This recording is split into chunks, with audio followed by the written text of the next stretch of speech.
Hamas Israel വെടിനിർത്തൽ കരാറിൽ അവസാന നിമിഷവും അനിശ്ചിതത്വം. ഹമാസ് വിട്ടയക്കുന്ന ബന്ദികളുടെ പട്ടിക കിട്ടുന്നതുവരെ കരാറുമായി മുന്നോട്ടു പോവുക സാധ്യമല്ലെന്ന് ഇസ്രായേൽ പ്രധാനമന്ത്രി ബെഞ്ചമിൻ നെതന്യാഹു പറഞ്ഞു. കരാറിന്റെ ലംഘനം ഇസ്രായേൽ വെച്ചുപൊറുപ്പിക്കില്ല. ഇക്കാര്യത്തിൽ വരുന്ന കാലതാമസത്തിന് ഹമാസ് മാത്രമാണ് ഉത്തരവാദികളെന്നും അദ്ദേഹം തന്റെ എക്സിലെ പോസ്റ്റിൽ കുറ്റപ്പെടുത്തി. ഞായറാഴ്ചയാണ് വെടിനിർത്തൽ ആരംഭിക്കേണ്ടത്. നേരത്തെ ഇസ്രായേൽ മന്ത്രിസഭ ചേർന്ന് വെടിനിർത്തലും ബന്ദി തടവുകാരുടെ മോചന കരാറും അംഗീകരിച്ചിരുന്നു. ഞായറാഴ്ച രാവിലെ ഇസ്രായേൽ സമയം 8:30 ബന്ദികളെ കൈമാറാൻ ധാരണയായിട്ടുള്ളത്. ബന്ദിമോചനത്തിന് 24 മണിക്കൂർ മുമ്പ് മോചിപ്പിക്കുന്നവരുടെ വിവരങ്ങൾ കൈമാറണമെന്നാണ് കരാറിലെ ധാരണ. ഇതിനോടകം വിവര കൈമാറ്റത്തിനുള്ള സമയം കഴിഞ്ഞുവെന്ന് ഇസ്രായേൽ അറിയിച്ചു.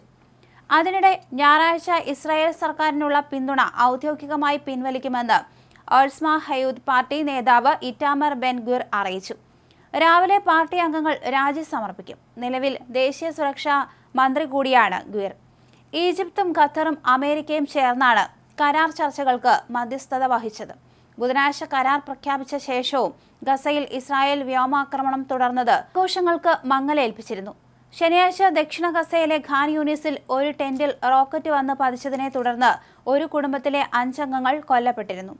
യമനിൽ നിന്ന് ഹൂതികൾ റോക്കറ്റ് തൊടുത്തുവിട്ടതിനെ തുടർന്ന് ജെറുസലേമിൽ റെയ്ഡ് സൈറണുകൾ മുഴങ്ങി.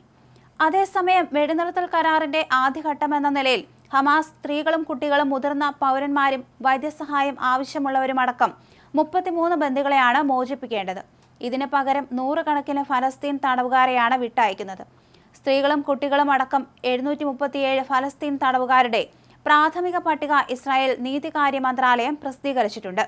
എന്തായാലും അവസാന നിമിഷമാണ് ഇത്തരത്തിൽ ഒരു അനിശ്ചിതത്വം ഉണ്ടായിരിക്കുന്നത്. അറിഞ്ഞ വാക്ക് ഹമാസ് പാലിച്ചിട്ടില്ല എന്ന് തന്നെയാണ് നെതന്യാഹു പറഞ്ഞിരിക്കുന്നത്. അതുകൊണ്ട് തന്നെ ബന്ദിമോചനം ഇനിയും നീളാനുള്ള സാഹചര്യമാണ് നിലനിൽക്കുന്നത്. ഹമാസ് വിട്ടയക്കുന്ന ബന്ദികളുടെ പട്ടിക കിട്ടുന്നതുവരെയാണ് കരാറുമായി മുന്നോട്ട് പോവുക സാധ്യമല്ലെന്ന് പ്രധാനമന്ത്രി ബെഞ്ചമിൻ നെതന്യാഹു ഇപ്പോൾ എക്സിലൂടെ അറിയിച്ചിരിക്കുന്നത്. US-ഉം ഈജിപ്തും ഖത്തറും എല്ലാം ചേർന്ന് നടത്തിയ നിർണായകമായ ചർച്ചയിലൂടെയാണ് ഇത്തരത്തിൽ വെടിനിർത്തൽ കരാറിന് അംഗീകാരമായത്.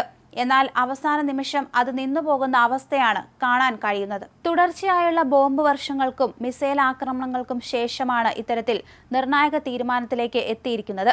അതേസമയം ബന്ദിമോചനത്തിന് ഇനിയും നാളുകൾ എടുക്കുമോ എന്നാണ് ഇനി കാത്തിരുന്ന് കാണേണ്ടത്. എന്തായാലും ഹമാസ് ഇപ്പോൾ കാലുവാരിയ നിലപാടാണ് സ്വീകരിച്ചിരിക്കുന്നത്. അതുകൊണ്ട് തന്നെ ഇസ്രായേൽ എന്ത് നടപടി സ്വീകരിക്കുമെന്നത് വ്യക്തമല്ല.